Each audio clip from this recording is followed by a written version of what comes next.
In late March and early April, Phoenix and particularly the West Valley are invaded by flies. They're everywhere. And you know it's bad when you go into Home Depot and all the fly traps have been sold.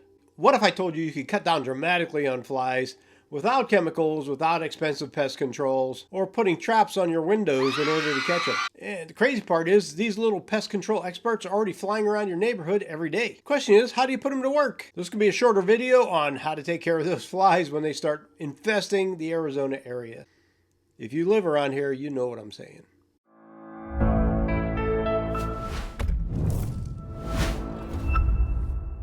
So if you live anywhere in the Phoenix area, particularly the West Valley, you know that flies around this time of the year can get way out of control. And it builds up until we get into summer. But even in summer, around trash cans or dog areas, it's still a big problem. Most people go straight to sprays and zappers and buying pest control. But there's a natural solution to getting rid of these pests. Because all those sprays and traps and everything are only a temporary fix. What I'm talking about is a permanent fix. Here are your #1 fly assassins. They're like little ninjas that sit on a fence or roofing or even a trellis that you put up. And boom, they launch out and grab flies right out of the air. And then come right back and wait for some more. If you see these birds doing a quick out and back from a perch, then these are fly catchers. And that they're aptly named. I mean, they catch flies. And they're currently working your yard and doing it for free. But we also have swallows. And so you might not see them landing on a perch, but you'll see them swooping in, swooping out, coming back in again. And we have some varieties out here in Arizona as well. The barn swallow, the cliff swallow, and the tree swallow are 3 of the varieties that hang around Arizona. And just when you think the job is done, here comes the night shift. And those are the nighthawks. Nighthawks come out during the evening and you'll see them swooping down and eating bugs all night long, if you can see them.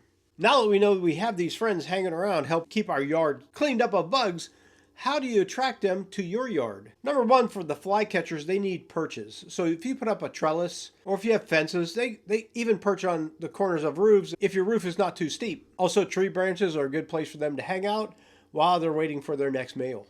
But in the Arizona heat, they also need water. So if you have a bird bath that you keep out, or a fountain, or a little pond in your yard, they're more than likely to come hang out with you because you're providing water in the desert. Another thing that you'd want to do is keep an open flight path for them to come in. Some clear visibility. So if you have a lot of things hanging in your yard, decorations, or those metallic windmills that are going, probably a little bit dangerous for those birds. So if you clear that out, put some water, have a trellis or fence, someplace for them to hang out, you're going to make this environment perfect for them to come by and be your friend. Another thing you can do is avoid using heavy pesticides. You don't want to harm these birds. Yeah, we know pesticides kill insects right away, but again, that's only temporary.